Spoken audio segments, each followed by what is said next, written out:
The Grow My Cleaning Company podcast helps owners of cleaning companies just like you to grow your company and yourself so you can make more money and finally get the time and money freedom that probably got you into this business. Discover how to automate and create systems that allow you to grow like crazy without losing control. If you dig the show and want to show some love, subscribe, rate, and review on iTunes. It really helps. Enjoy the show. Hey, Cleaning Nation, Mike Campion here with Jackson Pinkoski. For those of you joining us on YouTube, he's got his customized Christmas Lego / Star Wars situation. It is, I don't know about you, but it just tickles me and makes me 12% happier. So we're recording this December 2023, and we're going with a two-prong. Jackson's our marketing. Well, he does a lot of stuff, but one of his many talents is, other than Legos, is marketing. And the two things I want to talk about, because I don't know if either are set for a full podcast, but I think together we can. These are really, for me, the two biggest mistakes I see in marketing, online, offline, just big, fat, huge, glaring, easy to fix mistakes. So we're going to give them to you now. So after this podcast, you won't make these mistakes ever again. And they're very, very easy to fix. They're simple to fix. People just don't. So there's what we're going to cover. First is, and I got this actually from a speaking coach named Joel Weldon, who I think is passed, but a great, great guy. Joel Weldon talked about the IU count. So when we do marketing, go through any website, business card, email, door hanger, direct mail piece, like fill in the blank, long or short form advertising, and count the amount of I, we, us, our, whatever your company name is, your logo, all of these things referring to you and your company, which your prospect does not care about. Count those versus the word you and your. Jackson's favorite word in the English language is Jackson or Jack, depending on the day. And if I was marketing to Jackson, I would talk all about Jackson. I would use his name 1,000 times. But since, that's more sales, one-to-one marketing. If we're doing one-to-many, I don't probably know Jackson name. So I have to say you or your. But when I talk about me, my, us, our, we, what we want, our company's the best. We are really good. We've been in business 20 years. Our core values are this. We're really important. We find it, blah, blah. Jackson glazes over. When I talk about you deserve a company who's this, and you were looking for a company who's that, and your pain is this, and you're dealing with this, and you wish your life could be better that way, Jackson may have some interest. So, A, thoughts. B, where do you see our clients doing that? And C, how can we help them upgrade and make stronger? Yeah. So we see it a lot where people think they need to talk about like the services they provide, what makes them different than other cleaning companies or other businesses in the area, why they're better. When the company was founded, why the company was founded. But yeah, like you said, in the grand scheme of things, nobody really cares. And it sounds harsh, and I say it a lot, and I always feel bad when I say it, when I get feedback, because I'm like, hey, I'm going to say something, and I don't mean it in a mean way, but like really nobody cares about you. Sorry, but we need to make some tweaks. Because to be fair, nobody you're marketing to care. I'm sure your friends, family, we don't mean nobody, but in the marketing world, whoever is reading your marketing stuff, they probably don't care about you. Yes. The customer is not caring, because ultimately, the customer is the hero of their own journey, of their situation, and you're not. And when you put yourself in there and talking about we and me and I, that makes you're trying to make yourself the hero. And then your customer doesn't want that. Your customer has a problem. They are the hero with the issue. And you are the solution. You're the guiding light. You're not the hero in this situation. Watch this. I'm gonna rope in your Star Wars theme background and go, you customer, you're Yoda, but they're Luke Skywalker. Sorry, we lost 27% of the audience. You are the coach, the mentor, the guide to get them from where they are to where they want to be, but they are the hero of the story. Keep going, Jackson. You can't talk about who's the hero of the story. I forget what those big things are. All the Star Wars stuff in the back and not have me hit you with a Yoda, Luke Skywalker reference. Well, yeah, I'm pretty sure like marketing 101 an exercise you take is apply your marketing strategy back to the hero's journey, which is literally just Star Wars. Star Wars is the hero's journey, and your marketing should follow suit. It's the same path. So a lot of times, we see everybody on our side talking about us and me and we and stuff like that. And genuinely, like my greatest pivot and my greatest challenge and homework assignment that I give to a lot of people and tell them to put some thought into it is pivoting. How do you essentially take a me statement? So we do, for example, we do X, Y, and Z services. That's a me statement. How do you take that and pivot it so you're saying the same thing, but it's a them statement? It's about them. So how do you outline what services you're providing to be a benefit to them, as opposed to just you puffing out your chest like a big gorilla or something?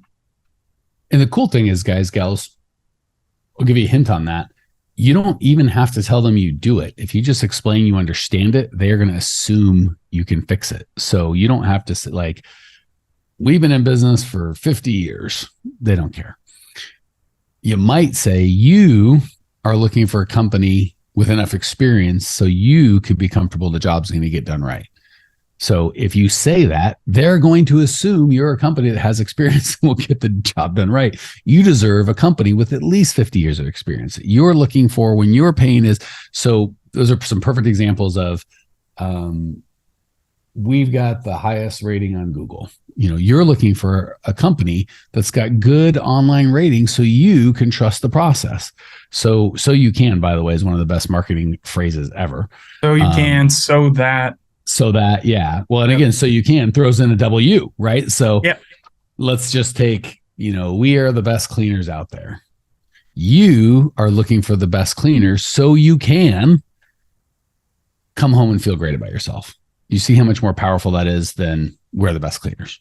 So what? Who cares? You deserve the best cleaners so you can come home and feel the way you want to feel. All right. So that's that. That's how you do that. And just go through your marketing. And I'm looking literally for like 10 to 1. If you're like, how many we, what, us, our can we talk about? One, you got to say them, you, your 10 times, or one time you talk about yourself is a good ratio to start with. Okay. I think we've done a good job on the big number one marketing thing that's going to kill you. Number two is, once you talk about them and their pain and something that's important, they will be interested, right? Like if I'm talking about something that's important in Jackson's life and a frustration he's got going right now, I promise I've got his attention. And then we just wander off. Like you get this great content and this great, okay, you got me. I'm interested. I know you can solve my pain. You got me. This is exactly what I'm dealing with. And then we don't tell them what to do, how to do it, when to do it, why they should do it now. We just maybe we don't give any call to action, or B, it's a really weak call to action, or C, it's 17 call to action. Check us out on Instagram, or call, or email, or scan this QR code, or jump up and down like a monkey with one foot. So walk us through, Jackson, what you see in bad or lack of call to actions, and even better, how to do a proper call to action. Lack of call to action. In the next 60 seconds. Go ahead. No. Yes, so many times it's I don't even know what they want me to do. They outline all these things. You can have the best pain points or really connect with people, but if at the end of the day the person goes, okay, great, yeah, I think this is my problem, I need to get it sorted out, but you don't have your button, your form, nothing is clear on like next steps or what to expect from the next steps, nobody's going to take any action. That's super critical in this situations, is making sure that the hero, the customer on the other end, has an understanding of what they can expect once they take action, and once you're explicitly clear on what that action is you want them to take, whether it be fill out this form, click this button, give us a call, shoot us an email, etc. But it has to be one. Like you said, you can't have 10. You really shouldn't even have 2. You should really just have 1. Hey, amazing people, you may have noticed we don't sell a dadgum thing on this podcast. We don't allow ads. The only ask I can ever have of you guys is, if you dig the show, for you to spread the word and share so we can change as many lives as possible. Literally, it'll take you 5 seconds to give us a great review, and I can't tell you how much I appreciate you as a listener and value the gift of your kind words. Now, back to the show. And I hate to say, and I think I got this from Dan Kennedy, who's talking about, picture your client as this like fat, slothful, tired, like slow moving blob on an easy chair recliner with the thing kicked up, his feet out, back down, and he's like, roar. And you can't be like, call now. You got to be like, get up, go to your phone, pick it up, dial these numbers, talk to, like, be specific. And one of my favorite examples of this for anyone over 100 like me who's listening to the radio, you'll hear them give the call to action 3 times, right? Want to get a clean house? Call 555-123-123. Remember, that's, Mike's Cleaning, 555-123-123. Don't miss out. Call before your Christmas gifts arrive, 555-123-123. They keep saying the exact same thing. So picture your client is confused, is fat, is lazy, sorry, I'm not saying fat people are lazy or anything like that, but just is unwilling to move, is a fellow chubby fella. I don't want to say anything against my people. Just unwilling to move, slothful, and you've got to compel them with just your words to take action. So there's a lot of why to take action, exactly how to take action. So not just click below, click the blue apply now button right below here. Like, be as specific, and you can't always do all of these things in every time. But the worst thing is no call to action.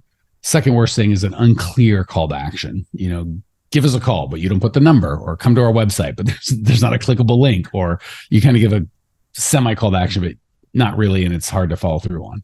And then third worst is multiple calls to action. Do this, do that, do the other. And then the least egregious, but still not great, is you don't tell them why they should do it now. Exactly what's going to happen and why their life will be better. Can you fill in any of the holes on any of that, brother?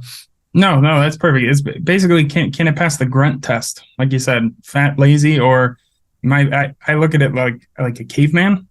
So if you can take one look at it and grunt, go like, "Oh, I know what to do," like, like grunt, yes, yeah, it's that. Then you've done it right. I say it a lot. People are stupid, slow, just like you said, in a non-harmful way. But you got to treat your call to action like that. You got to treat your marketing like that. You got to be extremely clear and extremely straightforward. We're not advertising to Albert Einstein over here. Well, even if we are, I would say, to give our fellow humans the benefit of the doubt, they're not all stupid, but they're certainly all distracted, right? Like, if you're, one of the speakers I was listening to was talking about poor speakers will complain like, oh, it's tough. People are on, they got their phones and Instagram, you're competing with TikTok, and there's just like millions of bits of content out there, and you're on stage trying to, hold their attention. And granted, it's difficult, but that's your job. Like, that's the whole thing.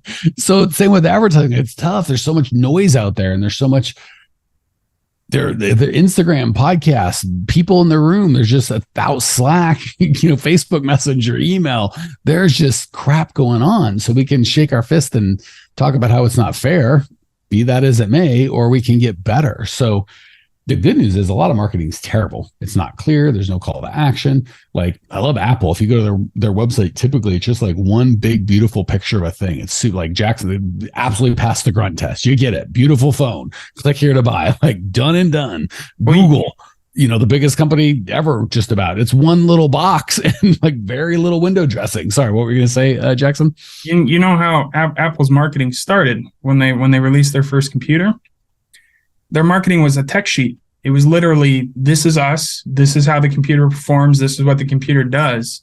Steve Jobs was not at Apple. He came from Pixar, came back to Apple, completely changed their marketing from this whole text sheet to the solid image and the 3 words that they do. And that was it. So like that is 100% the grunt test, the not about me, it's all about you and you're the hero, and explicitly clear call to action of buying this phone or buying this computer at the time they didn't have phones.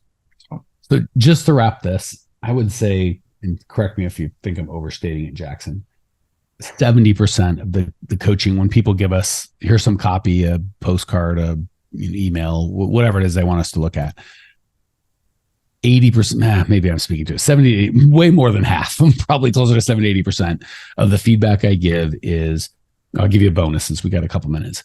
So the 1 and 2 are make it about them, not about you. That's number 1. Number 2 is have a crystal clear call to action.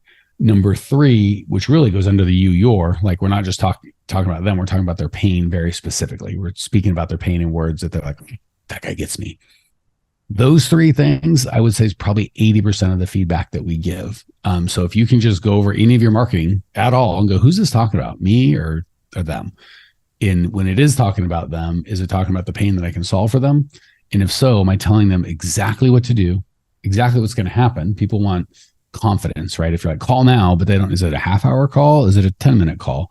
Am someone going to sell me something? Am I going to get information? Like what exactly is going to happen that's going to make my life better? Or is it going to make my life better? So if you can just talk about them, speak to their main pain points in a way that they get, and tell them exactly what to do to fix it and make it simple and easy, man, you're 90%. It's going to be very hard if you follow those 3 rules to make a marketing piece that is complete garbage, right? Like maybe it's great, maybe it's only good, but boy, that would solve just a vast majority of the stuff I talk about. Are you seeing anything different? Anything to add? Any other big mistakes you see people making, Jackson? No. I mean, I guess the only other rabbit hole you could go down is if you got those things and people get hung up on like how it looks, but completely taking that out. I'm not going that is a whole nother episode. But genuinely, yeah, it's so many times do I see things and I'm like, is this a landing page for advertising a funeral home service, or are you helping people clean their homes? I've had that happen before. So it's be explicitly clear, be all about them, and you'll win. You'll win majority of the time. So that now we don't have to get all the way into it because we're just about in, but I do want to know, because I've got my thoughts. So I'll give my answer after I hear yours. What percentage impact or importance would you put on the copy versus the visual? So the copy being the words, clean nation, the visual being everything I guess including the word, like the font, the color. Well, let me make a distinction. Assuming everything's clear and legible, right? Because sometimes we'll get feedback like, I can't read that. The copy's too low. So assuming that everything's clear and legible and the visuals aren't getting in the way, like the picture that you pick in the back, or how cute or sexy, assuming it's all clear, but one looks like $1 million, one looks like, just black letters, white background, like virtually nothing, but it's still clear. Where would you put your emphasis? I'm a follower of the school of make ugly ads. So there are multi-million-dollar companies that follow the same school of teaching. It's not about you're not making an Audi commercial. You're making a story, and as long as your ad tells that story as ugly, quote unquote ugly, or as bad as you think it is, there's somebody on the other end that got hooked because of the story it tells. So that includes the ad, the copy, and what the landing page looks like that you're sending people to. Such a great. I'll close with this. We had a client send me an email that looked like $1 million. It had their logo, which was nice and was colored nice and everything. And I'm like, take all that crap out, just use words. So we actually made it uglier on purpose for a reason. One is, as soon as you see something, and you guys all get them from the Gap or whatever, Eat Apple, a big brand, and it's got beautiful pictures. It clearly is from a company. We instantly in our mind put it in the spam folder. Again, if we just happen to be wanting a cruise or a new pair of khakis or whatever the pictures are of, that could be helpful. But most of them are, okay, immediately add. But if you get an email from Jackson, it's just like, hey, Mike, emailed you about X, Y, and Z, and it's just words, it takes a minute. So I don't like again, if you're trying to impress your friends, make it look super sexy. If you're trying to convert and make money and turn a prospecting client, don't worry so much about make sure that the visuals complement your goal. And if your goal is to have a conversation with the customer, don't overwhelm it with pictures. So yeah, I think our customers probably go 80% on how it looks, 20% on the words. And I think that's reversed, if not even more lopsided. Anything to add before we close it, buddy? No, that's perfect. I think that's plenty. Cool. Guys, gals, sincerely, we've done a lot of specific videos on how to get clients, everything like that. But if you're just looking for how do I make my marketing good, if you just follow the stuff we've done here, man, you're gonna be better than 80% of all the marketing you're going to compete with, and 99% of other cleaning companies that I see you guys get, that we help every day, competing. So go get them. If this was helpful and you want more, go to growmycleaningcompany.com.